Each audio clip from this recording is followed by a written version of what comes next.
Do it fast के मौजूद नाज़रीन अस्सलाम वालेकुम। आज हम फिर आपकी खिदमत में हाजिर हुए हैं एक और दिलचस्प और सबक आमेज कहानी लेकर। तो आइए शुरू करते हैं आज की कहानी। एक ज़री कंपनी का मालिक एक उम्र रसीदा शख्स था। उसकी कंपनी रोज बरोज जवाल पजीर हो रही थी, जिसकी बड़ी वजह उस कंपनी का नाअहल स्टाफ था। स्टाफ की अक्सरियत करप्शन कर रहे थे, मगर वो इतनी सफाई के साथ करप्शन करते थे कि किसी को कुछ पता ही नहीं चल रहा था। कंपनी का मालिक बहुत परेशान था। अचानक उसके दिमाग में एक तरकीब आई। उसने कंपनी के सब मेंबरान को एक मीटिंग में बुलाया और कहा कि मेरी सेहत अब इस बात की इजाज़त नहीं देती कि मैं ये कंपनी चला सकूं। उसने कंपनी के हर मेंबर को एक एक बीज दे दिया।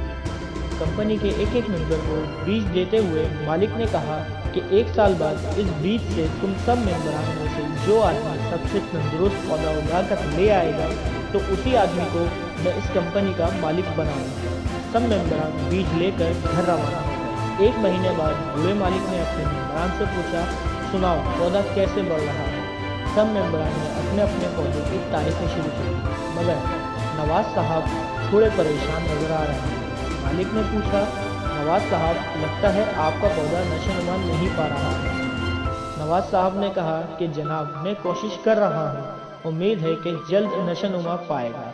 एक साल बाद सब मेंबरान अपना अपना गमला लेकर आए और एक लाइन में खड़े हो गए। कंपनी के मालिक ने देखा कि सब लोगों के हाथों में गमले हैं जिनमें पौधे उगे हुए हैं, जबकि नवाज साहब खाली हाथ आए हैं। मालिक ने जिसके हाथ में पौधे के गमले थे उन सबको कंपनी से निकाल दिया और नवाज साहब को गले लगाकर कहा, मेरे हिसाब से आप ही वो वाहिद इंसान हैं जो करप्शन में मुलव्विस नहीं है। सब मेंबरान ने मालिक के खिलाफ एहतजाज शुरू कर दिया और उसे झूठा और धोखेबाज कहने लगे। उनका ये कहना था कि आपके मुताबिक तो जो सबसे अच्छा पौधा उगा कर आएगा उसी को कंपनी का मालिक बनना था, मगर जो शख्स खाली हाथ आया है, जो पौधा उगाने में नाकाम रहा, आप उसी को गले लगा रहे हैं। कंपनी के मालिक ने जब सबके एतराज़ात सुने तो रात से पर्दा हटा दिया। मालिक ने कहा कि मैंने तुम सबको उबले हुए बीज दिए थे और ज़री कंपनी में होने के बावजूद तुम इस हकीकत से नावाकिफ थे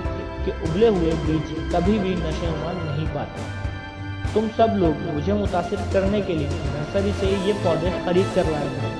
क्या तुम मुझे बेवकूफ़ समझते हो? तुम्हारी इस बेईमानी को देखते हुए मुझे इस बात का यकीन हो चुका है कि कंपनी के ज़वाल के भी तुम ही लोग जिम्मेदार हो। इसलिए मैंने तुम सबको कंपनी से निकाल दिया और नवाज साहब वो वाहिद इंसान है जो खाली हाथ तो आ गए मगर अपने ज़मीर का सौदा नहीं किया। सब मेंबरान अपने किए पर शर्मिंदा हुए और मालिक से माफ़ी मांगी कि आइंदा हम किसी किस्म की बेईमानी नहीं करेंगे। मालिक ने उन्हें आखिरी मौका देते हुए माफ़ कर दिया। तो नाज़रीन, जब भी आपका नफ्स आपको गुनाह पर आमादा करे तो एक बार ये ज़रूर सोचना चाहिए कि आप पूरी दुनिया से छुप सकते हैं मगर अपने रब से नहीं छुप सकते। ईमानदारी खुदा की तरफ से इंसान के लिए एक अजीम तोहफा है। उम्मीद करता हूँ कि आप सबको हमारी आज की ये कहानी पसंद आई होगी, क्योंकि जो शख्स ईमान की दौलत से मालामाल है वो एक झोपड़ी में भी रहकर बादशाह है, और जो शख्स ईमान की दौलत से महरूम है तो वो एक अजीम महल में रहकर भी अंदर से बेचैन और खाली है।